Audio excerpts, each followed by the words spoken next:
जो इंटरव्यू है वो मैंने प्योर हिंदी में दिया, लेकिन जो भावना थी वो सिलेक्शन कमेटी को पसंद आई और मैं गढ़वाल राइफल्स में 1992 में ट्रेनिंग करके सेकंड लेफ्टिनेंट बना।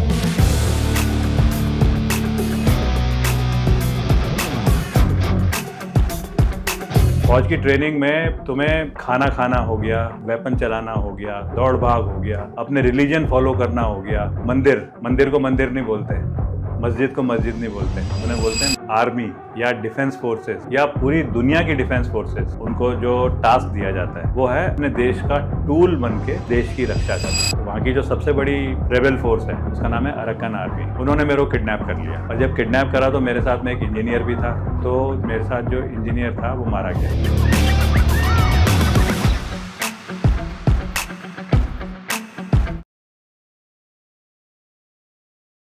कैसी है तेरी नौकरी 20 गढ़वाल? आज तेरी बहन आ रही है मेरा इंटरव्यू लेने, तो इसने मेरे को ना सावधान विश्राम सब करा दिया है तब से। तो मेरे को तब से, तो मैंने कहा उसको जरा करता हूँ तंग, तो उसके भाई को पकड़ता हूँ पहले। तो तू ये कौन से अपना ये देहरादून सेलाकुई कैंप एवरेस्ट में था? हाँ साहब, वो बाला वाला कैंप में था साहब। अच्छा बाला, वही, हाँ बाला वाला कैंप। ओके, और कब का है तू भर्ती? मैं साहब 2019 का था। 2019? हाँ साहब। अग्निवीर कब शुरू हुआ? तेरे से पहले, तेरे से कितने बाद में हुआ? अग्निवीर के साथ 3 साल बाद हुआ। ये तेरी तू बड़ी है छोटी है? मैं छोटी हूँ सर। तेरी छोटी बहन तेरे को भैया प्रणाम कर रही है, ये जरा सुन। हाँ साहब। कर प्रणाम। भैया प्रणाम, कैसे हो? बस प्रिया, बस ठीक। भूल गए थे कि याद था कि मैं आ रही हूँ यहाँ? बता देता तूने। हाँ, मुझे लगा कहीं भूल ना गए हो। ना नहीं भूला नहीं था। तो ये जो है इसको भी कहीं ना कहीं मैं प्रिया को बोलूंगा कि अभी जब पॉडकास्ट तैयार हो जाएगा तो ये हमारी बात भी आएगी थोड़ी सी बीच में। हाँ बिल्कुल आएगी सर। हाँ साहब, हाँ साहब। चल बोला, ऑल द बेस्ट। अच्छा लगता है जब जहाँ जाता हूँ। गढ़वाल ग्रुप की बड़ी अच्छी शान हो रखी है। अब तो जनरल राजा सुब्रमणी 16 गढ़वाल के अगले CDS भी बन रहे हैं 1 तारीख से। चल अभी पॉडकास्ट जरा कर लेते हैं, फिर करूँगा तेरे से बात। तेरा नंबर आ गया है। ऑल द बेस्ट बोला। हाँ, थैंक यू साहब। Okay okay Saurabh. राम साहब। ओके दिन। तो अभी तक आपके इससे कितने बैचेस चल जा चुके हैं? बैचेस का तो ध्यान नहीं है, बट 2013 से चल रहे हैं। 2013 से? हाँ, तो लगातार चल रहे हैं। आपको ये आइडिया कैसे आया था कि आपको ये यूथ फाउंडेशन स्टार्ट करना है? ये इंस्पिरेशन कहाँ से मिली? और ये नॉन प्रॉफिट वो है, ऑर्गेनाइजेशन है, तो आप पे भी नहीं करते हो कुछ, की कोई चार्जेस नहीं है, ऐसा क्यों? पहले क्या होता था, फौज में गढ़वाल राइफल में खासकर पंडित लोग कम जाते थे। फाइटर्स मानते थे राजपूत को। तो राजपूत जनरली गढ़वाल राइफल में जाते थे। ये बात कर रहा हूँ मैं 1945, 46, 1950s तक। तो उस टाइम पे एक लड़का टिहरी गढ़वाल से, पंडितों का लड़का, भाग करके गढ़वाल राइफल ज्वाइन करता है। और क्योंकि उसको अपॉर्चुनिटी मिलती है फौज में जाकर के कई इन्वायरमेंट देखने की, तो वो ना ऑफिसर बनता है। फिर उसके बाद में वो IG रिटायर होता है।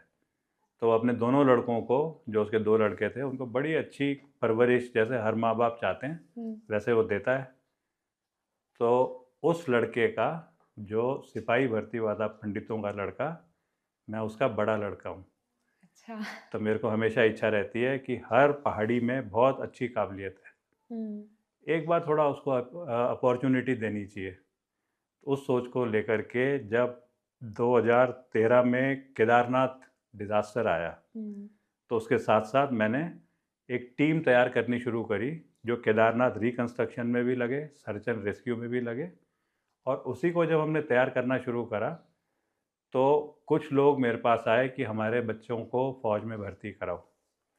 मैंने जब उन्हें बताया कि फ़ौज में भर्ती कराने के लिए कोई जुगाड़ नहीं चलता है, तो उन्होंने मेरे को हिदायत दी कि आप तो एक अधिकारी हैं, आप ऐसी बात थोड़ी कर सकते हैं हमसे, आप तो इन लड़कों को ट्रेन करो। तो उनकी बात सुन करके मैंने अपने घर में उत्तरकाशी में नेहरू इंस्टीट्यूट ऑफ माउंटेनियरिंग, जहाँ पे मैं प्रिंसिपल था उस टाइम पे, वहाँ पे उन लड़कों को रखा, 4 लड़कों को, उनको ट्रेन करना शुरू करा। फिर धीरे धीरे मैंने वहाँ पे 32 लड़के रखे, उन 4 को बढ़ाते हुए। शादीशुदा मैं हूँ नहीं, तो मेरे साथ वो लड़के ना घर में एक तरीके से अच्छे उसमें रहते थे, उनमें से 28 लड़के भर्ती हो गए। तो मेरे को लगा ये तो बड़ा सिंपल एक कामयाब सा मॉडल है रोज़गार दिलवाने का भी, यूथ की जो एनर्जी है उसे कंसंट्रेट करके दिशा देने का। तो वही लड़के धीरे धीरे करके केदारनाथ रिकंस्ट्रक्शन में लगे, वही लड़के कहीं ना कहीं उत्तराखंड में जो डिज़ास्टर्स आते हैं उसमें लगे, वही लड़के लगे जो आजकल ये नशा एक नए नज़रिए से आ रहा है, केमिकल नशा, उसके अगेंस्ट फाइट करने वाले। और उस जो एक स्ट्रक्चर बनाया गया उसका नाम मैंने रखा यूथ फाउंडेशन। यूथ फाउंडेशन एक चैरिटी ऑर्गेनाइजेशन है जहाँ पे आज हम लड़कों को 4-5 महीने की ट्रेनिंग देते हैं, उन्हें रखाते हैं अपने कैंपस में, खाना पीना सब कुछ हम अपनी तरफ से प्रोवाइड करते हैं, किसी गवर्नमेंट से किसी इंडिविजुअल से हम कोई पैसा नहीं लेते। अपने रिलेटिव से मेरी जो सैलरी है, मेरे को कुछ गैलेंट्री अवार्ड्स मिल रखे हैं, उसके जो पैसे मिलते हैं वो सब लगा करके हम चलाते हैं। और उससे आज कोई 15,000 के करीब लड़के, कुछ लड़कियां भी हैं जो पुलिस में गई हैं, पर जनरली 15,000 के करीब लड़के army, navy, air force, belted uniform forces, paramilitary forces उनमें नौकरी कर रहे हैं। उनमें से 4 लड़कों को सेना मेडल मिल चुका है, गैलेंट्री अवार्ड। कितने हैं जो शहीद हो गए? 22 लड़के शहीद हो चुके हैं। और बस उसी में हमारे कैंप चलते रहते हैं। तो आज हमारे परमानेंट 5 कैंप चल रहे हैं उत्तराखंड में, अलग अलग जगहों पे, जहाँ पे ये प्रोसेस चलती रहती है। उन्हीं में से एक लड़का है जिसका नाम है सौरभ। तो ये है इसकी बैकग्राउंड। बहुत ज़्यादा इंस्पायरिंग है, मतलब ये माइंडसेट और आज के टाइम पे नॉन प्रॉफिट वाला ऑर्गेनाइजेशन चलाना बहुत बड़ी बात होती है। तो आपके इंस्पिरेशन स्टार्टिंग से, इसका मतलब आपके फादर रहे थे, क्योंकि आपने उनकी स्टोरी बताई। उसके बाद आप आप मतलब किस ईयर में गए थे आर्मी में? मैंने ज्वाइन करा है इंडियन आर्मी 1991 में। जैसे क्योंकि मेरे फादर नौकरी में थे, तो कभी उनकी पोस्टिंग होती थी किसी जगह जहाँ पे स्कूल नहीं होते थे, तो हम देहरादून आ जाते थे पढ़ने के लिए। फिर अगली बार उनकी पोस्टिंग होती थी जहाँ पे स्कूल हैं, तो हम वहाँ चले जाते थे। तो ऐसे मैंने अपने ग्रेजुएशन तक कोई 15 स्कूलों में पढ़ाई करी है। 15 प्लस, मतलब 15 ही लेके चलते हैं। और ऑल ओवर इंडिया कई जगहों पे। तो उसी में जैसे होता है ना, यूथ एक बड़ी प्राइम एज है जो कि अगर उसे सही दिशा दे दो तो वो बिल्कुल परफेक्ट है ना, कि अगर तुम सही दिशा दोगे तो वो कलाम साहब बनेंगे। कई बार थोड़े से बिगड़ जाते हैं तो वो दाऊद इब्राहिम भी बन जाते हैं, लेकिन एनर्जी पूरी है उनके अंदर। तो ऐसे ही हम भी कभी जब छोटी एज थी तो थोड़े से बिगड़े हुए तो नहीं बोलेंगे, लेकिन बिगड़ी हुई दिशा में चलने शुरू हो गए थे। तब मेरे फादर बीएसएफ में, बॉर्डर सिक्योरिटी फोर्स में डिप्टी कमांडेंट थे, बीएसएफ एकेडमी, उसके डिप्टी डायरेक्टर थे टेकनपुर में। तो एक बार मैं उनके पास गया और वहाँ जा कर के मैं कोई जब रहना शुरू हुआ मैं, तो नींद सुबह 10 बजे तक तो हम सो के ही नहीं उठते थे। तो एक बार संडे को एक टीवी सीरियल आता था उस टाइम पे, हर संडे को, उसका नाम था परमवीर चक्र। वो सीरियल इतना वो था ना इमोशनल, कि उसका जो थीम सॉन्ग था, शुरू हो रहा है सीरियल, फिर ख़त्म हो रहा है, शान तेरी कभी कम ना हो, ए वतन हम रहे ना रहे, माथा तेरा चमकता रहे। ऐसे कई बार सुन करके मेरे को अभी भी उसमें ना मज़ा आता है।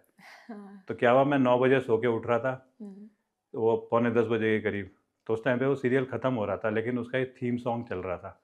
अब वो सॉन्ग सुनते ही ना मेरे को बड़ा अजीब सा लगा, बड़ा अच्छा सा लगा। मेरी मदर ने कहीं साइड से देखा कि अरे इसे क्या हो गया, ये क्यों इतनी उत्सुकता दिखा रहा है। तो अगले संडे को जब वो सीरियल आने वाला था तो मदर ने हमको पहले ही उठा करके बैठा दिया, और मैं भी तैयार होकर के पूरा सीरियल देखा। और वहाँ से फिर मैंने अपनी बिगड़ी हुई लाइन को फिर दोबारा से इंडियन आर्मी ज्वाइन करने की अंदर से जो भावना है उसके साथ में तैयारी करनी शुरू करी। ये बोलूँगा कि मैंने तो रिटर्न का जो एग्ज़ाम है मैथमेटिक्स का, वो भी रट के पास करा। जो इंटरव्यू है वो मैंने प्योर हिंदी में दिया, लेकिन जो भावना थी वो सिलेक्शन कमेटी को पसंद आई और मैं गढ़वाल राइफल्स में 1992 में ट्रेनिंग करके सेकंड लेफ्टिनेंट बन गया। बस आज तुम्हारे सामने बैठा हूँ। तो जो आपने तैयारी करी थी, जब आपको लगा कि आपको ज्वाइन करना चाहिए, तो आप खुद ही कह रहे हैं कि थोड़ी सी बिगड़ी लाइन से, तो उसमें डिसिप्लिन की तो बहुत ज़्यादा ज़रूरत होती है, स्पेशली आर्मी में। तो आपने कैसे कैसे अपने आप को चेंज किया? आपको क्या क्या दिक्कतें आई उस टाइम पे? जैसे ये कुछ कुछ ये शब्द होते हैं ना, देशभक्ति, राष्ट्रवाद, discipline, sense of purpose, ability to achieve, जो तुम सोचते हो, ये सब एक यूथ के अंदर इनबिल्ट नहीं होता है। लेकिन फौज की जो बेसिक ट्रेनिंग है और उसके बाद में जो डेली जो रूटीन है वो इस तरीके का है कि तुम्हें एक टीम की तरह काम करना, तुम्हें हर चीज़ की प्रॉपर थीम को फॉलो करना, दूसरे को रिस्पेक्ट करना और उस क्राइटेरिया में आना जिसे बोलते हैं ऑफिसर एंड अ जेंटलमैन। तुम ऑफिसर भी हो और सबसे बड़े जेंटलमैन भी हो। तो इंडियन आर्मी के जो ऑफिसर्स हैं ना, जो इंडियन आर्मी का कोई भी सैनिक है, वो सबसे आदर्श है और वो जेंटलमैन भी है। तो वो बनाने का जो तरीका है वो फौज की ट्रेनिंग का हिस्सा है। फौज की ट्रेनिंग में तुम्हें खाना खाना हो गया, वेपन चलाना हो गया, दौड़ भाग हो गया, अपने रिलीजन फॉलो करना हो गया, मंदिर को मंदिर नहीं बोलते, मस्जिद को मस्जिद नहीं बोलते, उन्हें बोलते हैं मंदिर परेड। वो भी एक परेड है, लेकिन उस परेड में भी सिखलाई होती है बहुत सारी। और इन सब को जब करा जाता है तो तुम्हारे अंदर अपने आप ही सेंस ऑफ पर्पस, डिसिप्लिन, देशभक्ति वो ना इनहेरेंट हो जाती है। और फिर वो सारा जो पर्पस है वो इतना सही हो जाता है कि जब कभी ज़रूरत पड़ती है, जिस पर्पस से तुम्हें फ़ौज में ट्रेन करा जा रहा है कि दुश्मन से लड़ने की नौबत आ गई और सामने से गोली चल रही है, और ये मैथमेटिक्स है कि जब गोली चलती है सामने से, तो अगर हम 3 लोग जा रहे हैं ना अटैक करने, तो 3 में से एक ही पहुंचेगा आगे, 2 ने मरना है।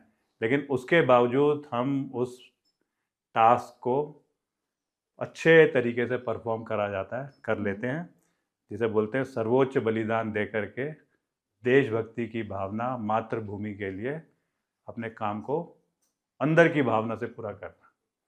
तो ये एक अलग मज़ा है।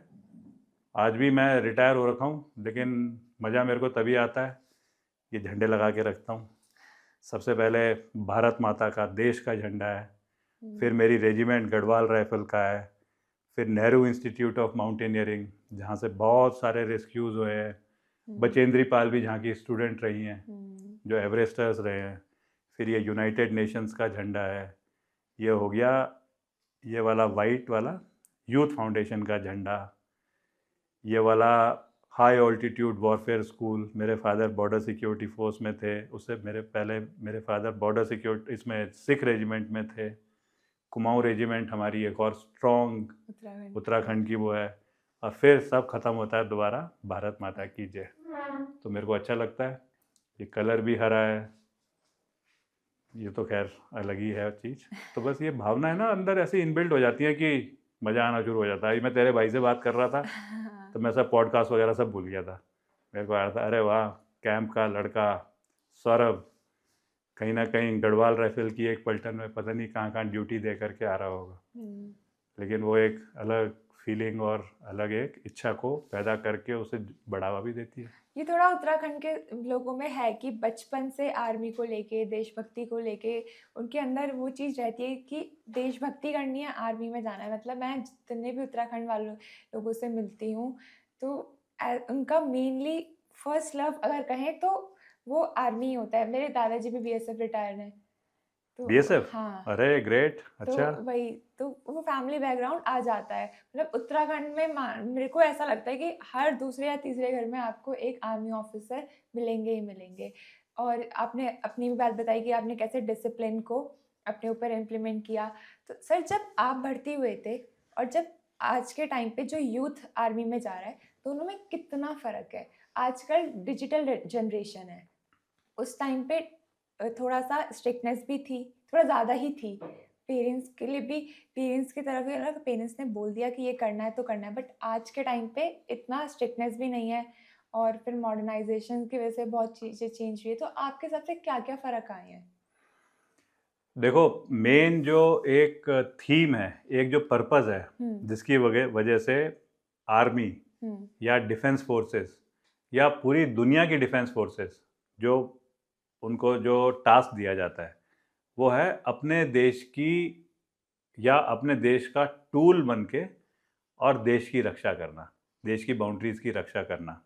जहाँ ज़रूरत पड़े तो इंटरनल कॉन्फ्लिक्ट्स में अपना योगदान देना है, ये जो मिलिटेंसी होती है। कहीं ज़रूरत पड़े तो सिविल अथॉरिटीज़ की एड के लिए आना, कभी हुँ, डिज़ास्टर आ गया, कभी कोई मॉब की आपस में रिलीजियस फाइट्स हो गई, हुँ, या कहीं पे ट्रैफिक डिसिप्लिन ज़्यादा ख़राब हो गया, कोई भी एड टू सिविल अथॉरिटी बोलेंगे, ये सब करना। लेकिन ये जो है ना, ये ब्रिटिशर्स के टाइम से कुछ कम्युनिटीज़ को देखा गया था कि उनके अंदर इनहेरेंट एक सोच है, एक तरतीब है, जिस बैकग्राउंड से वो लोग आते हैं, जिस टाइप के एनवायरनमेंट में उनका बचपन से बड़ा होना शुरू होता है, वो सारी जो उनकी तरतीब और एक जो उनके अंदर अ, अलग तरीका बनता है, वो फ़ौज की नौकरी के लिए, फ़ौज के पर्पस को अचीव करने के लिए सबसे फिट है। उनको बोलते हैं martial race. Martial race. Martial race और थोड़ा मार्शियल रेस, एक्सप्लेन करना मार्शल रेस भी। मार्शियल मतलब तुम मार्शियल हो, हुँ, तुम यूनिक हो, तुम्हारे अंदर वो फीलिंग है कि तुम्हें अगर इस नौकरी में, जिसे बोलते हैं इंडियन आर्मी, उसमें मौका मिल रहा है, तो तुम ना कुछ नहीं सोचते हो। तुम अपने रिलेशन को, अपनी भावनाओं को, सबको नीचे रखते हो, देश के काम को पूरा करने के लिए, देश के पर्पस को पूरा करने के लिए।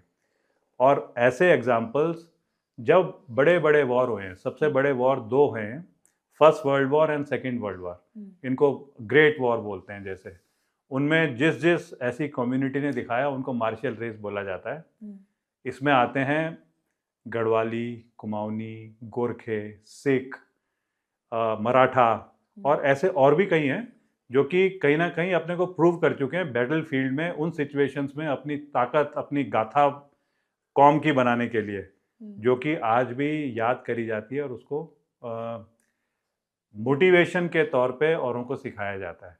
तो ये कुछ तरतीब हैं जो बहुत सारे जो इस नौकरी में आते हैं, उनके अंदर ये इम्बाइब हो जाती है और फिर वो आगे कर पाते हैं। मैं भी उनमें से एक हूँ। मेरी तरह बहुत सारे ऐसे हैं जो इस वाले किस्मत वाले काम को करने के लिए जिनको मौका मिलता है। कोई दिक्कत आती है? देखो, अगर दौड़ोगे हुँ, तो अपनी सांस तो फूलेगी, हाँ, लेकिन जब दौड़ोगे और पता है कि सामने माइनफील्ड है, तो हुँ, सांस के साथ में फिर दिमाग में एक थोड़ा सा डर भी पैदा होगा। हुँ, जब यह आएगा कि माइनफील्ड तो है, लेकिन मैं अचीव क्या कर रहा हूँ मेरे को नहीं पता, आगे जंगल है, जंगल से पता नहीं कहाँ से गोली आ जाएगी, वो अननोन फियर, वो भी है। ये दिक्कतें तो हैं। नॉर्मल एक खिलाड़ी भी दौड़ता है, एक फौजी भी दौड़ता है, एक कहीं शूटिंग में कोई प्रैक्टिस करने वाला भी शूटिंग करता है, कहीं डिज़ास्टर में किसी को बचाने वाला भी वो करता है। लेकिन सारी की सारी जो चैलेंजेस हैं, हुँ, उनके बीच में भी तुम बड़े अच्छे तरीके से परफॉर्म कर रहे हो as a team, as individual. हुँ, वो तुम्हारी ट्रेनिंग का हिस्सा है कि तुम्हारे अंदर ना भरा जा रहा है कि गढ़वाल राइफल, राइफलमैन जसवंत सिंह, उसका नंबर है 40390009। चाइना के युद्ध में जब चीन आया तो कैसे अकेले एक आदमी ने, जानते हुए कि उसकी नई नई शादी हो रखी है, हुँ, जानते हुए कि उसके माँ बाप क्या उसके बारे में मतलब उम्मीदें कर रहे हैं उससे, हुँ, और वो लड़ रहा है और सर्वोच्च बलिदान दे दे रहा है। जसवंत सिंह ने तो दे दिया बलिदान, उसको तो बाबा की तरह याद करा जाता है। लेकिन उसको सुनकर के बहुत सारे फौज में जाना चाहते हैं कि हम जसवंत सिंह बनना चाहते हैं। हुँ, ये गाथा है इंडियन आर्मी की, कि पुराने वाले को देख करके नए जाना चाहते हैं। पहले को तो नहीं पता था कि मैं मर जाऊंगा तो क्या होगा, हुँ, लेकिन दूसरे ने तो परिवार देखा है ना उसका, हुँ, रो रहे हैं, आ, विधवा हो गई बीवी, घर में अब कोई नहीं है, उसके हुँ, बाद वो जा रहा है इस गाथा को सुन करके। वो एक ऐसी चीज है जिसे अलग अलग नाम से बोला जाता है। कोई बोलता है रेजिमेंटेशन, हुँ, पर्पस को अचीव करने के लिए। कहीं बोला जाता है कि तुम्हारे अंदर देशभक्ति, सेंस ऑफ पर्पस, अपने टास्क को अचीव करने के लिए कैसे एज अ टीम काम करोगे, और उसी सब चीज़ों को बोलते हैं इंडियन आर्मी की ट्रेनिंग, इंडियन आर्मी की गाथा, जिसको 3 शब्दों में डिफाइन करा जाता है: नाम, नमक, निशान। ये 3 शब्द ही मेरा नाम है मेरी पलटन की वजह से गढ़वाल राइफल्स। हम गढ़वाली अपने राइट शोल्डर में लाल रंग का लेनियार्ड पहनते हैं, जिसे बोलते हैं रॉयल रस्सी। मेरा जो नमक है, हम सब ने नॉर्मल कंडीशन में, हमने खून जब निकलता है कहीं ट्रेनिंग करते हुए, जब डर पैदा होता है कहीं युद्ध की कंडीशंस में जा रहे हैं, ये मेरा नमक हो गया। मेरा नाम हो गया जैसे ड्रेस और ये सब कोड्स जो है, नमक हो गया। निशान हो गया मेरा कि मैं उस पलटन से आता हूँ, उस रेजिमेंट से आता हूँ जिसमें प्रथम विश्व युद्ध में राइफलमैन गब्बर सिंह, जिसको विक्टोरिया क्रॉस मिला था, जब वो युद्ध से वापस आया तो उसके सीनियर ने पूछा कि भाई तू बता, तू युद्ध में क्या करके आ रहा है? तो उसने कुछ नहीं कर पाया, वो खाली खड़ा हुआ सामने, और उसने बेल्ट खोली अपनी। और जैसी बेल्ट खोली तो ये बॉडी का पार्ट होता है, तो ऊपर का पार्ट एक तरफ गिर गया, नीचे का पार्ट एक तरफ गिर गया। लेकिन वापस वो आया और अपनी पूरी जो नरेशन था वो बताने के बाद उसने अपने दम तोड़ दिए। हकीकत में जैसा भी हुआ, लेकिन इसको हम ना सबसे बड़ा वो मानते हैं एग्जाम्पल कि इस तरीके की चीज़ हुई है। उसके बाद में मैं ज्वाइन करना चाहूँगा फर्स्ट गढ़वाल राइफल, क्योंकि राइफलमैन गब्बर सिंह वो इस प्रकार से शहीद हुआ था, तो मेरे अंदर वो भावना पैदा हो रही है। मैं ज्वाइन करना चाहूँगा फर्स्ट गढ़वाल राइफल, अगर मैं चंबा टिहरी गढ़वाल का रहने वाला हूँ, क्योंकि वहाँ पे गब्बर सिंह पैदा हुआ था। तो ये सब जो है, ये नाम, नमक, निशान और पूरी चीज़ों को डिफाइन करने के लिए छोटे छोटे तरीके हैं जो एक्चुअली सक्सेसफुल हैं और जो आज इंडियन आर्मी को यूनिक बनाते हैं। अभी आपने यूनिफॉर्म की भी बात करी, तो जो यूनिफॉर्म है कि उसके जो अलग अलग पार्ट्स है, कैप है, बैजेस है, उनका कोई मतलब है? इस तरीके से क्यों डिज़ाइन करी गई है? कोई सिग्निफिकेंस? यूनिफॉर्म एक तो आइडेंटिटी तुम्हारी बनाती है। हाँ जी। इंडियन आर्मी की एक आइडेंटिटी है। हाँ। इंडियन आर्मी में रेजिमेंट्स की अलग अलग आइडेंटिटी है। जैसे मैं अभी, अगर ये टोपी मैंने पहन रखी है, मैं यही पूछने वाली थी आपकी टोपी के बारे में तो भी कि ये जो है, तो इस टोपी में कोई खासियत कुछ नहीं है। हाँ। एक धागे की बनी हुई टोपी है, कुछ ये लोहे के टुकड़े हैं, कुछ ये चमक रहे हैं यहाँ पे, बैज, एक ऊपर एक बैज लगा हुआ है। लेकिन जब ये धागे वो करे गए, तो नेपाल में मान लो कोई कम्युनिटी है, उसका नाम है शेरपा कम्युनिटी।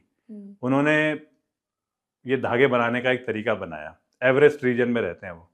उसको फिर एक मैंने शेप दे दी, मैंने उसको इस प्रकार से बनवा दिया। अगर मैं गढ़वाल राइफल में नहीं होता या राइफल रेजिमेंट में नहीं होता, तो हो सकता है ये जो दो ब्लैक दिख रहे हैं ना, ये होते इसके पीतल के बने हुए। राइफल रेजिमेंट ब्लैक कलर की वो पहनती है, कुछ पर्पज़ है उसका, तो ये मैंने ब्लैक लगा लिया है। अब मैं गढ़वाल राइफल से हूँ, तो ये एक छोटा सा यहाँ पे क्रॉस सा दिख रहा है, ये क्रॉस पहन रखा है। मैं नेहरू इंस्टीट्यूट ऑफ माउंटेनियरिंग का प्रिंसिपल रहा हूँ 5 साल, तो मैंने ये पहाड़ में चढ़ने वाली आइसैक्स पहन ली। मैं केदारनाथ रिकंस्ट्रक्शन 2013 के डिज़ास्टर के बाद वो मैंने करवाया है पूरा। तो ये जो है त्रिशूल, ये एक लोहे का टुकड़ा मेरे को कभी शुरू में जब मैं केदारनाथ गया था वो मिला था, तो मैंने उसके छोटे छोटे बना करके ये त्रिशूल लगा लिए। उसी टुकड़े का एक टुकड़ा अभी और बचा हुआ है, वो मैं जब अभी मैं 57 ईयर्स का हूँ, जब मैं 62 का हूँगा तब उसका बनाऊंगा मैं दूसरा। वो कहीं हमने केदारनाथ में ही रखा हुआ है। अच्छा। लेकिन ये सब फीलिंग मेरे को तब आई क्योंकि मेरे को यूनिफॉर्म की, ड्रेस कोड की जो सिखलाई है वो इंडियन आर्मी में रहते हुए मिली। अपने साथ में मैं ये रखता हूँ कैप, वो पीछे कैप है, जब मैं कमांडिंग ऑफिसर था तब मैंने ये कैप पहनी है, आज मेरे को इसकी एक भावना रहती है। तो ये ड्रेस के अलग अलग सेंस रहते हैं, पर्पज़ रहते हैं, और उसी से पहचान भी होती है। अरे वो 5 आ रहे हैं, उनमें से एक जो है वो मेरी रेजिमेंट का है, तो दूसरा नहीं पहचान पाएगा, उसको तो हरे रंग की यूनिफॉर्म दिखेगी। हाँ। लेकिन मेरे को दिखेगी अच्छा इसने ब्लैक बटन लगा रखे हैं, इसके कोड में कुछ लिखा हुआ है, तो वो फिर मेरे अंदर एक फीलिंग लाएगा। मैं उससे मिलूँगा तो उससे कितनी भी बदबू आ रही हो, मैं गले मिलूँगा उससे। अगर मैं बहुत सीनियर हूँ, वो बहुत जूनियर है, फिर भी वो पूरे कॉन्फिडेंस से मेरे से बात करेगा, जैसे अभी मैं तेरे भाई से बात कर रहा था। तो फुल कॉन्फिडेंस था हमारा म्यूचुअल कन्वर्सेशन में। आपने बताया कि ब्लैक बटन का कोई पर्पस है, वो पर्पस क्या है? राइफ़ल, जैसे राइफ़ल रेजिमेंट, अलग-अलग रेजिमेंट्स होती हैं, हुँ, तो गोरखा, गढ़वाल, हुँ, Jammu and Kashmir, light infantry, इन सबको ब्लैक पहनाया जाता है कि पहले कभी था कि राइफ़ल रेजिमेंट उस जगह टास्किंग पे लगाई जाएंगी दुश्मन के खिलाफ, जहाँ पे स्पीड का, जहाँ पे छुपाव का, हुँ, जहाँ पे आप आइडेंटिफाई ना हो, उन हुँ, चीज़ों का महत्व होता था। तो इसलिए ब्लैक कलर को एकदम से आइडेंटिफाई करना मुश्किल होता है डार्कनेस में। हुँ, स्पीड में जब चल रहे हैं तो अगर वो पीतल का होगा तो चमक जाएगा। ऐसे हुँ, कुछ पर्पस थे। और इनके साथ कुछ हिस्ट्री भी जुड़ती है, उस हिस्ट्री को भी कहीं ना कहीं इन्वॉल्व करा जाता है। जैसे ये जो मैं कह रहा हूँ, गढ़वाल राइफल का माल्टीज क्रॉस, माल्टा एक कंट्री है हुँ, इसमें, यूरोपियन कंट्रीज़ में। तो किसी टाइम पे वहाँ के जो फाइटर्स होते थे, नाइट्स होते थे, नाइट्स जो वैलर में अच्छा अपने को प्रूव करते थे, उनको एक गिफ्ट दिया जाता था उनके वैलर को रिकॉग्नाइज करने के लिए, उसे बोलते थे माल्टीज क्रॉस। तो ये माल्टीज क्रॉस है। तो कहीं गढ़वाल राइफल का पहले रॉयल गढ़वाल राइफल के टाइम पे हुँ, ऐसा एसोसिएशन था। तो उसको सुन करके मेरे अंदर अच्छी भावना आती है। मैं 1992 में कमीशन हुआ, तब मेरे को अच्छी भावना आती थी। आज जो यंगस्टर कमीशन होते हैं वो भी वही सुनते हैं और उनको भी वही वाली भावना अच्छी सी मोटिवेट करने के लिए आती है। मतलब एक लेगेसी चलती आ रही है, एक कि इंस्पिरेशन स्टार्टिंग से रहे हैं और वही लेगेसी चलती आ रही है और वो चीज़ कॉमन है। लेगेसी जो है वो तो प्राइम एक रिक्वायरमेंट है एक सोल्जर के बिल्टअप के हुँ, लिए। क्योंकि सोल्जर का बिल्टअप, जैसे मैं पहले कह रहा था, हुँ, उसका बिल्टअप ही इसलिए है कि तूने उस दिन बिल्कुल, तेरे अंदर वो भावना नहीं हो सकती कि तू सोचे कि मैं ना कर दूँ।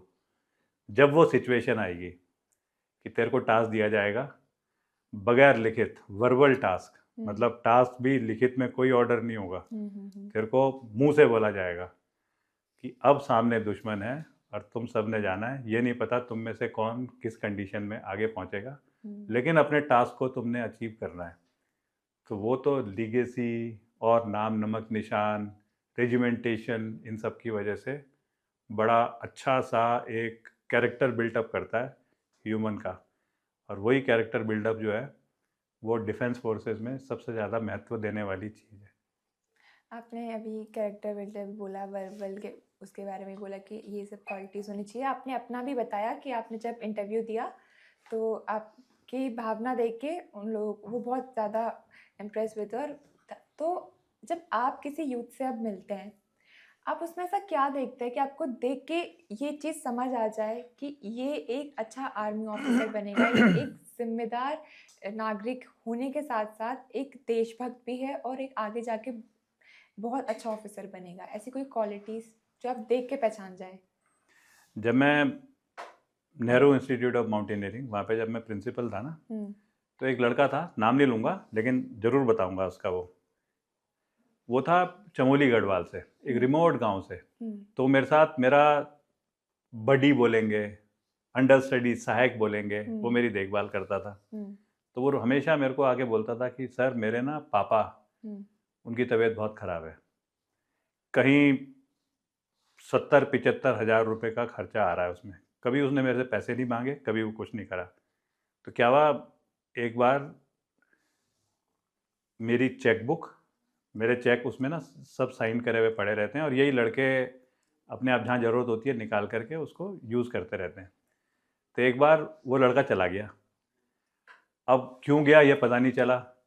फिर कुछ दिनों के बाद पता चला कि मेरी चेकबुक से एक चेक गायब है, उसमें 75,000 रुपये मिसिंग है। हुँ, तो फिर बैंक में देखा गया, तो बैंक में जो कैमरे लगे थे उस कैमरे में देखा तो वो लड़का खड़ा हुआ है और वो 75,000 लेके चला गया। हुँ, तो मतलब मेरा सबसे पहला तो एक ही वो आया माइंड में कि ये तो बड़ा सही लड़का था, तो गलत तो नहीं कर सकता है। तो हुँ, मैंने क्या करा, चेक बुक को उठाया, उसमें और साइन करे और अपने घर के बाहर एक टेबल रख के उस पर रख दिया कि कहीं अगर किसी को वाकई में ज़रूरत होगी तो उसे मतलब मेरे से बोलने की भी ज़रूरत नहीं है, निकाल सकता है जितने पैसे की ज़रूरत है। खैर ये तो हो गई ख़त्म बात। अब वो लड़का 6 महीने के बाद में दोबारा काम करने के लिए आया केदारनाथ में। केदारनाथ में ना बहुत टाइप के जैसे लोग आते हैं काम करने के लिए, कोई लेबर में आता है, कोई घोड़े खच्चर में आता है, कोई डंडी कंडी में आता है, कोई दुकानों में काम करने आता है। तो ये लड़का वहाँ पहुँचा, तो हमारी टीम ने देख लिया इसको, तो उसे बोला तू आ इधर, क्योंकि टीम तो सब गुस्से में थी, इसने सड़कें यहाँ चोरी करी है। तो वो नहीं आया, NIM के उसमें नेहरू इंस्टीट्यूट ऑफ माउंटेन में नहीं आया वो। लेकिन जब किसी ने उसे बोला कि तेरे को कर्नल कोठियाल के घर जाना है, NIM प्रिंसिपल के, तो वो एकदम से आ गया। इन्होंने उस लड़के को बांधा और उसकी धुनाई करी। तो मेरे को पता चला तो मैंने सीधा वो करा कि वापस वो लड़का वापस आ गया। वो लड़का वापस आने के बाद में कैंप में उसने ट्रेनिंग करी और वो तेरे भाई की तरह आज इंडियन आर्मी में कहीं नौकरी कर रहा है। और वो कहीं ना कहीं, मेरे को ज़रूरत नहीं है, लेकिन वो कहीं ना कहीं उसने 5-5 हज़ार रुपये दे करके पूरा वापस करने की कोशिश करी। और ये बोल के वापस करने की कोशिश करी कि सर जैसे मैं बनाऊँ ना, ऐसे इन 5,000 से शायद आप किसी और को भी ट्रेन कर सकते हो। तो भावना जो है वो कई बार दूसरे नज़र से भी देखी जाती है, और वो वाली भावना जो है वो unique identification Indian army join करने के बाद में हर किसी के अंदर से बड़ी अच्छे तरीके से जो सिस्टम है वो निकाल करके और उसको ग्रो करता है, उसे डेवलप करता है। उसको जिसे बोलेंगे कि यही है, पहचान करके किस काबिलियत के लिए कौन कौन है, उसका उस प्रकार से यूटिलाइज करता है। वो सब सिखाया जाता है, अपने आप सीख जाते हैं। बिल्कुल, एनवायरनमेंट वही मिलता ये है। सिस्टम ही ऐसा है। इसमें कहीं ये नहीं सोचा जाता कि गलती की वजह से गलत माना जाएगा। अगर मैं गलती करते हुए पकड़ा गया या गलती मैंने करी, तो जैसे होता है ना पनिशमेंट मिलती है, तो मेरे को जेल में डाला जाएगा। जेल में पनिशमेंट का कोई एक लेवल होगा, तो ऐसे इंडियन आर्मी में भी जेल में डाला जाता है, उसे बोलते हैं क्वार्टर गार्ड। जेल को क्वार्टर गार्ड। लेकिन क्वार्टर गार्ड में जब पनिशमेंट के तौर पे जब जेल में डाला जाता है, तो उसको ना कोई पूरी पलटन, पूरी बटालियन में ये नहीं देखता है कि ये जेल से वापस आ रहा है। और क्वार्टर गार्ड में रोज उसकी पनिशमेंट तो होगी, उसको कुछ रगड़ा लगेगा, लेकिन उसके साथ में सुबह से लेके शाम तक उसको एक रिकॉग्निशन भी दी जाएगी। इवनिंग के टाइम पे डॉक्टर आएगा देखने के लिए कि ये ठीक है, तबीयत तो खराब नहीं है इसकी। जो एक ड्यूटी बोलते हैं, ड्यूटी ऑफिसर या ड्यूटी इंचार्ज, जो सब जगह जाकर के चेक करता है कि चीज़ें ठीक हैं, वो आकर के पूछता है तूने खाना खाया। जो खाना देने वाला आता है उससे वो आके बोलता है कि यार ये रोटी तेरे को कहीं ख़राब तो नहीं लग रही, कहीं तेरे को घर की ज़्यादा याद तो नहीं आ रही, तो क्वार्टर गार्ड में बंद है, ताकि जब वो छूट करके आएगा तो उसके ऊपर ये स्टिग्मा नहीं लगेगा कि वो बंद था, पनिशमेंट मिली, उसको और ज़्यादा क्रूड अप होके आना है। और छोटी यंग एज में ना जो जब ज्वाइन करते हैं, ये पनिशमेंट्स को बहुत ज़्यादा कहीं पे भी नेगेटिव नहीं लिया जाता, लेकिन तराशने के लिए, सही दिशा में लाने के लिए उसको ज़रूर पनिश करा जाता है। तो एक ये यूनिक तरीका है। और पनिशमेंट का काइंडनेस भी है कि पूछ रहे हैं तूने खाना खाया, घर की याद तो नहीं अपना आ रही? आदमी है। हाँ। माँ जब पिटाई कर देती है तो फिर उसके बाद में रात को देखती है कहीं ये सो भी रहा है कि नहीं सो रहा है। हाँ। तो वो वाली बिल्कुल, ये तो भारत माता का सबसे प्यारा तभी तो एक सैनिक माना जाता है।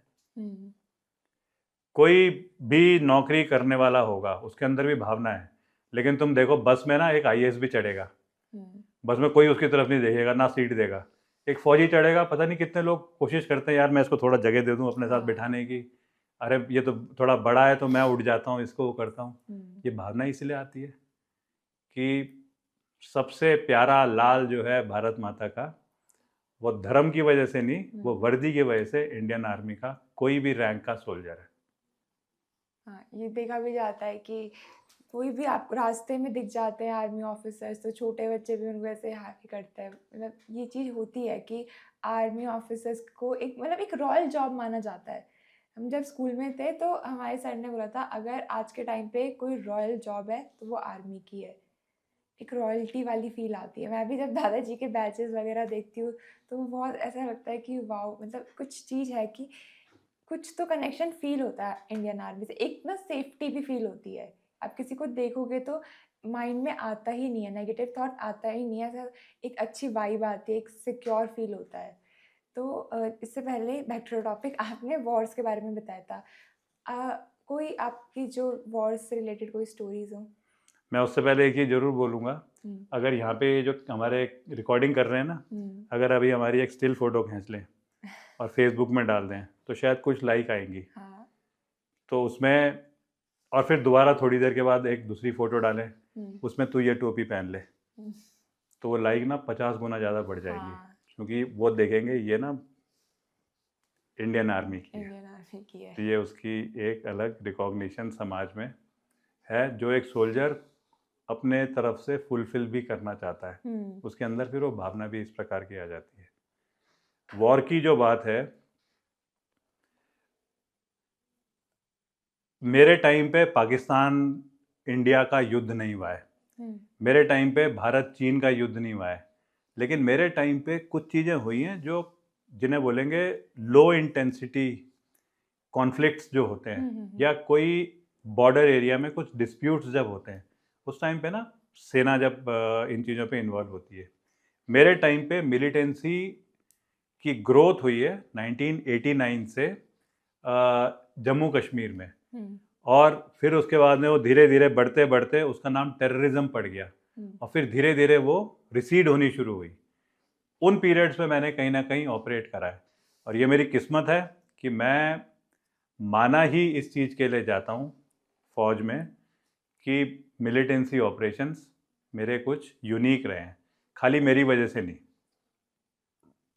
एक टीम जिसमें मैं लीडर बन गया, लेकिन शुरू में मैं लीडर बना, और एक बार जब मेरी टीम को मेरे पे यकीन आना शुरू हो गया ये लीडर है, तो उसके बाद ना वो लीडर थे, और उसके बाद सारे वो ऑपरेशंस जिसमें कोई 22-23 लोगों को मारना, टेररिस्ट, जिसमें टेररिस्ट के कान भी खाना, जिसमें अपना रिलीजन कन्वर्ट करना, मैं 2 साल के लिए क्रिश्चियन बन गया था, जिसमें कॉन्फिडेंस बिल्ड करने के लिए सांप को भी कच्चा ऐसे करके खाना नॉर्थ ईस्ट में, जिसमें दूसरे को तो मार रहे हो लेकिन दूसरा भी जब तुम्हें गोली मारता है तो तुम्हें भी लगती है, और मेरे को जैसे गोलियां लगी, जिसमें मैं हॉस्पिटल में इतने लंबे पीरियड के लिए रहा हूँ 2 बार, एक बार 8 महीने के लिए, एक बार कोई 13-14 महीने के लिए, कि मेरा राइट वाला पाँव वो लेफ़्ट वाले पाँव से 2.5 सेंटीमीटर छोटा हो गया, जिसकी वजह से फिर मेरा पीठ का ऑपरेशन हुआ, जिसकी वजह से मैं कुछ टाइम के लिए लो मेडिकल कैटेगरी हुआ। तो ये सब मौके मेरे को भारतीय सेना में रहते हुए terrorist operations, militancy, border areas में काम करते हुए बड़े अच्छे तरीके से मिले। उसी में मेरे को कई अवार्ड्स मिले हैं। अवार्ड्स मैं सभी को पता है, पर मिले, सबने मिल कर के काम करा, मैं थोड़ा सा तेज रहूँगा, आखिरी में अपना नाम मैंने आगे कर दिया, तो उसी में हमको अवार्ड भी मिले। जिसमें आपने अपना रिलीजन चेंज किया था वो कौन सा ऑपरेशन था? एक बार क्या हुआ, जब मैंने 2019 में ना मैंने वॉलंटियर रिटायरमेंट लिया, और उसके बाद में मैं 2 साल के लिए चला गया Myanmar, Burma, as a retired person. तो म्यांमार में उस टाइम पे एक रोड कंस्ट्रक्शन का प्रोजेक्ट था, जो कि मिज़ोरम से और म्यांमार के रास्ते से होते हुए बे ऑफ बंगाल तक जाना था। ये इंडियन प्रोजेक्ट था, part of act east policy, हमारी एक पॉलिसी जैसे ईस्ट की तरफ हमें फोकस करना चाहिए, क्योंकि चाइना का इन्फ्लुएंस बहुत ज़्यादा बढ़ रहा है वहाँ पे। तो वो प्रोजेक्ट 2008 से चल रहा था, लेकिन शुरू ही नहीं हो पा रहा था, क्योंकि वहाँ पे ना मिलिटेंसी बहुत ज़्यादा है, इंटरनल फाइट्स बहुत ज़्यादा है, म्यांमार के रेबल ग्रुप्स और वहाँ की आर्मी के उसमें। तो मैं वहाँ पे गया, जब वहाँ पे पहुँचा, मैं पहले तो पहुँचा यंगून से फिर एक जगह सितवे, वहाँ गया। वहाँ पे जब मैं इनिशियली समझने की कोशिश कर रहा था कि प्रोजेक्ट में डिफ़िकल्टीज़ क्या आ रही है, तो वहाँ की जो सबसे बड़ी रेबल फोर्स है वहाँ पे म्यांमार में, उसे टेररिस्ट फोर्स बोलते हैं, उसका नाम है अरकान आर्मी। उन्होंने मेरे को किडनैप कर लिया, और जब किडनैप करा तो मेरे साथ में एक इंजीनियर भी था। तो जब किडनैप करा, हमको हैंडकफ करके और अपने कैंप में ले गए, कोई 2 दिन पैदल रास्ता, जंगल के बीच में एक अंदर कैंप बना हुआ। उस टाइम पे जब हमें थोड़ा सा टॉर्चर भी करा गया, तो मेरे साथ जो इंजीनियर था वो मारा गया, और मेरे को ये प्रोजेक्ट भी कामयाब बनाना था। मेरे को सपोर्ट कर रहे थे उस टाइम पे जो आज हमारे नेशनल सिक्योरिटी एडवाइज़र हैं, अजीत डोभाल जी। जो पहले सीडीएस थे, जनरल बिपिन रावत, वो आर्मी के चीफ थे। जो अभी सीडीएस हैं, जनरल अनिल चौहान, वो उस टाइम पे आर्मी कमांडर थे, ईस्टर्न आर्मी कलकत्ता में। और ऐसे ही कई लोग और भी जो इस नेशनल प्रोजेक्ट को वो कर रहे थे। अब ये इंसिडेंट हो गया बड़ा, तो वापस तो मैं आया, लेकिन दोबारा मेरे को शुरू करना था उसको। तो इन सब ने मेरे से पूछा, सीनियर्स ने, कि मोराल डाउन, डेथ हो गई है, अब तो हो नहीं सकता। तब मैंने कहा कि सर, मैं इसको ना दोबारा से करना चाहता हूँ। मैंने फिर मिज़ोरम से शुरू करा प्रोजेक्ट। तो म्यांमार का जो एरिया था वो बुद्धिस्ट हैं लोग, और मिज़ोरम का जो एरिया है वो क्रिश्चियंस हैं। तो मेरे को ये बुद्धिस्ट, जिन्होंने रिलीजन की वजह से नहीं लेकिन किडनैप करा था, और दोबारा ना करें किडनैप, तो मेरा कन्वर्जन करा गया। तो यहाँ पे एक फ़ोटो लगी हुई है, वो है फ़ोटो। उस फोटो में जो मिज़ोरम का सबसे बड़ा प्रीस्ट है वो मेरे को कन्वर्ट कर रहा है। एक बुक है, उन्होंने फिर बुक छापी, कोई 20,000 बुक्स। उसमें खाली मेरी ही गाथा लिखी हुई है कि ये जीसस क्राइस्ट ने भेजा हुआ है इसको भेजा है हमारे मिज़ोरम को वर्ल्ड मैप में अच्छा सा बनाने के लिए। तो वो मैसेज फिर बुद्धिज़्म में गया, और फिर उन्होंने मेरे को दोबारा से छेड़ने की हिम्मत नहीं करी, क्योंकि मेरे साथ में उस टाइम पे Mizo country as a state पूरा का पूरा था। आज भी वो मिज़ो मेरे बहुत अच्छे दोस्त हैं, उसी एरिया का लड़का है, यहीं पे मेरे साथ में। वो अभी दिखाऊंगा, अभी बुलाऊंगा उसको, बुक भी दिखाऊंगा, यहीं कहीं है। बुक का नाम पूछने वाली थी मैं। है, यहीं पड़ी है। रंजीत को बाद में बुलाना जरा, एक बार बुक वैसे ही चुपचाप निकालेगा। तो वो सब मेरे साथ बड़ा अच्छा हुआ। 20,000 बुक छाप के उन्होंने सब जगह बांटी चर्च ने। क्रिश्चियन अजय कोठियाल, मैंने प्रॉपर, मेरा बैप्टिज्म हुआ, क्रॉस दिया गया, एग का येलो एक तरीके से वो करा जाता है, वो सब मैंने करा।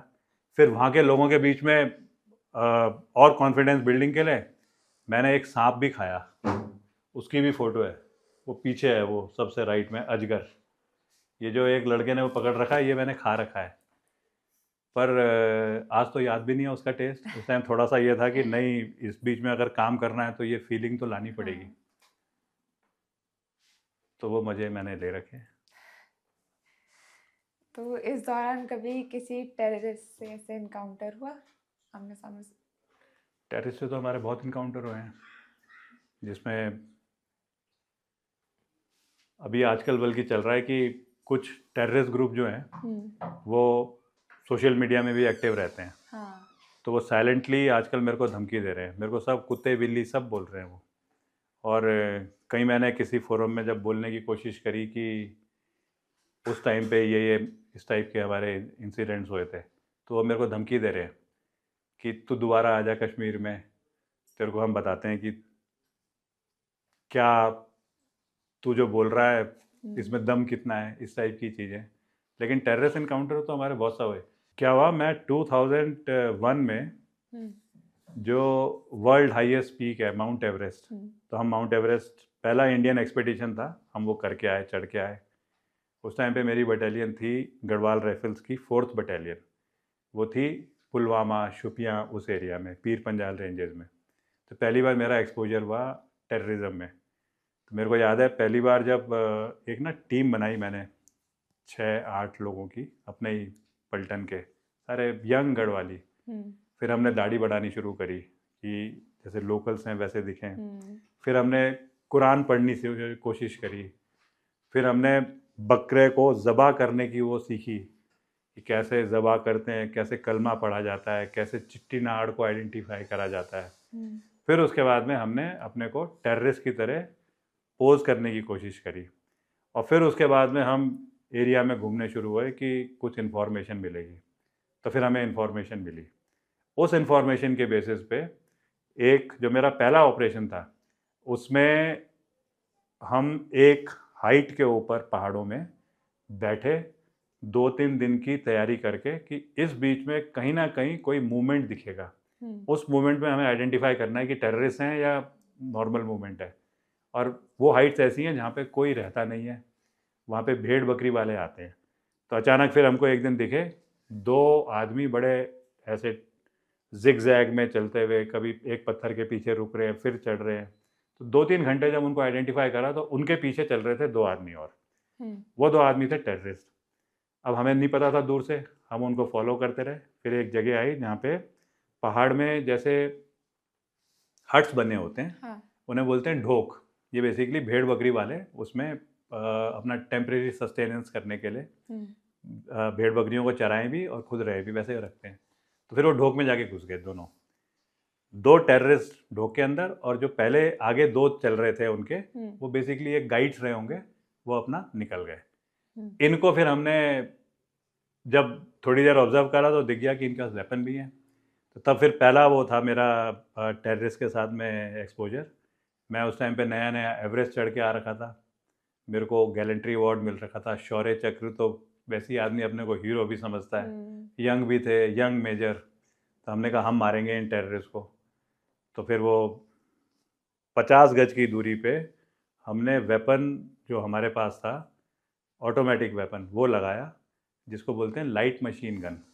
और लाइट मशीन गन ऐसा वेपन होता है कि अगर ना तुम ट्रिगर दबाओ, गोली चलाओ, तो अपने आप ही डग डग डग डग गोलियां चलती हैं। और 300 गज तक भी अगर तुम दोनों आंख बंद करके भी चलाओगे ना, तो सामने वाला एक गोली तो लगेगी उसको। अब मैंने 50 गज पे उस वेपन से फायर करना शुरू करा एक टेररिस्ट के ऊपर। वो पहले तो एक मैगज़ीन ख़त्म हुई, वो भाग रहा है। फिर उसके बाद में दूसरी मैगज़ीन लगाई मैंने, उसे लगा के फिर फायर करा। पहली मैगज़ीन से भी एक गोली नहीं लगी, दूसरी से भी एक भी नहीं लगी। तीसरी मैगज़ीन लगाई, 4-5 गोलियां चलाई होंगी, तब तक वो टेररिस्ट भाग गया। ये मेरा पहला एक्सपोजर था शौर्य चक्र मेजर अजय कोठियाल का, कि जिस दूरी पे अंधा भी गोली से मार सकता है, उस पर मैंने इतने तगड़े तरीके से मारा और वो भाग गया। उसके बाद भी दूसरा टेररिस्ट था, उसको हमने मार दिया था।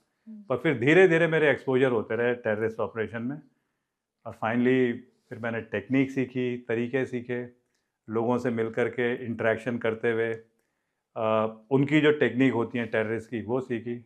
और फिर हमने बड़े टेररिस्ट ऑपरेशंस में टेररिस्ट एलिमिनेट करे, जो मतलब बहुत लंबा नहीं, लेकिन जैसे 3 ऑपरेशन हैं तो बहुत सारे, लेकिन 3 ऑपरेशन जो आज नेशनल सिग्निफिकेंस के हैं, जिनका असर, एक बार 2001 में पार्लियामेंट पे अटैक हुआ था। तो पार्लियामेंट पे जो अटैक हुआ था, उसका प्लानर था गाजी बाबा। गाजी बाबा एक तंजीम होती है जिसका नाम था हरकत उल जिहादी इस्लामी। जैसे लश्कर तैयबा है, जैश मोहम्मद है, हिजबुल मुजाहिदीन है, वैसे ही ये हुजी बोलते थे। तो गाजी बाबा जिस एरिया में रहता था, पार्लियामेंट अटैक हो गया है, जिस एरिया में वो औरों को भी रिक्रूट करता था, उस एरिया को बोलते हैं त्राल वैली है कश्मीर में। उसके आगे एक गांव था लाम। उस गांव में कभी कोई इंडियन डिफेंस फोर्सेस का कभी कोई ऑपरेशन सक्सेसफुल नहीं हुआ था, क्योंकि लोकल्स का सपोर्ट, लोकल्स के ऊपर टेररिस्ट का जो टेरर होता है, और टेररिस्ट का चौकन्ना रहना। वहाँ पे फिर मैंने एक तरतीब बनानी शुरू करी 6, 7, 8 महीने में, कि कैसे इनपुट ली जाएगी। तो उसके लिए फिर हमने कहीं एक सोर्स तैयार करना शुरू करा। 100 किलोमीटर दूर, 100 किलोमीटर दूर से कोई रीजन बना के उस सोर्स को फिर लाम विलेज में भेजा गया। सोर्स ने जब कुछ टाइम वहाँ रह करके जब इनपुट दी, उसके बेसिस पे फिर हमने ऑपरेशन करा। और उसमें पहली बार गाजी बाबा के ग्रुप के 2 टेररिस्ट हमने मारे। उसके बाद गाजी बाबा वहाँ से डिसंगेज हुआ, हटा वहाँ से। उसे डाउट हो गया कि यहाँ पे कोई ना कोई मेरी खबर कर सकता है, कोई इन्फॉर्मेशन दे रहा है। और उसके बाद गाजी बाबा कोई 6 महीने के बाद, क्योंकि अपनी मेन जगह से डिसंगेज हो गया, तो श्रीनगर पहुँचा और वहाँ पे बीएसएफ ने उसको मार दिया। ऐसा ऑपरेशन था। एक ऑपरेशन था, एक गांव है उसे बोलते हैं छती सिंहपुरा।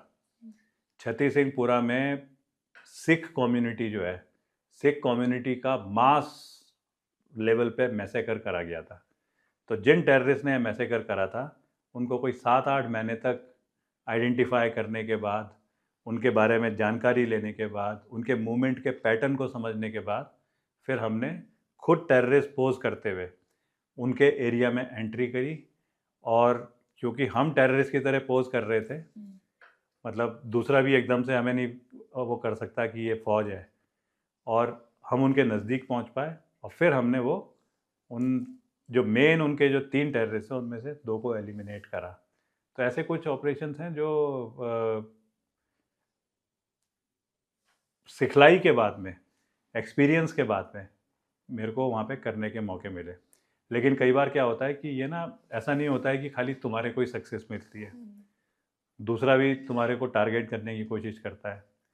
मेरे साथ ऐसा भी हुआ है कि हर प्रकार का टेररिस्ट का जो अटैक करने का तरीका है वो मेरे साथ हो रखा है। एक बार उसी लाम के एरिया के थोड़ा नीचे त्राल वैली में, जब हम कुछ इन्फॉर्मेशन लेने के लिए टेम्परेरी हमने एक कैंप बनाया ताकि उस कैंप में रहेंगे और फिर जगह जगह जा कर के इन्फॉर्मेशन लेना, सोर्स बनाना, लोगों के अंदर कॉन्फिडेंस बिल्ड करना, वो प्रोसेस करेंगे। लेकिन उसी में बीच में एक बार हमारे पोस्ट पे टेररिस्ट ने अटैक करा। तो अटैक भी करा, वो बड़े रॉकेट लॉन्चर से फायर करना, दूर से मशीन गन से, मतलब पूरा प्लान्ड, और उस टाइम पे करा जब इवनिंग और नाइट शुरू होती है।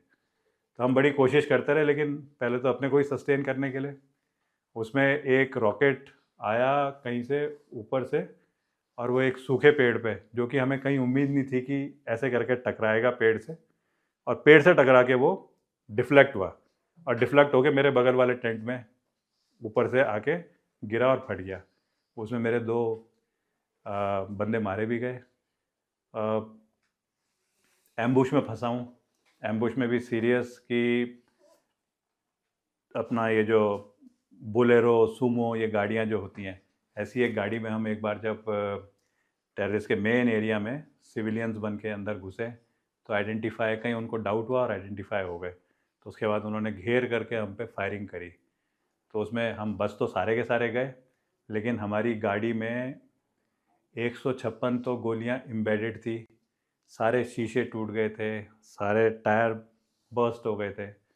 घसीट करके लाने में ही मतलब 4 दिन के बाद में एक पूरा एफर्ट लगा, वो भी मैंने फेस कराया। उसके बाद लेकिन उसी जगह जा कर के हमने फिर उनका जो मेन कमांडर था उसको मारा भी है। तो ऐसी कई यादें हैं जो एंजॉय करता हूँ।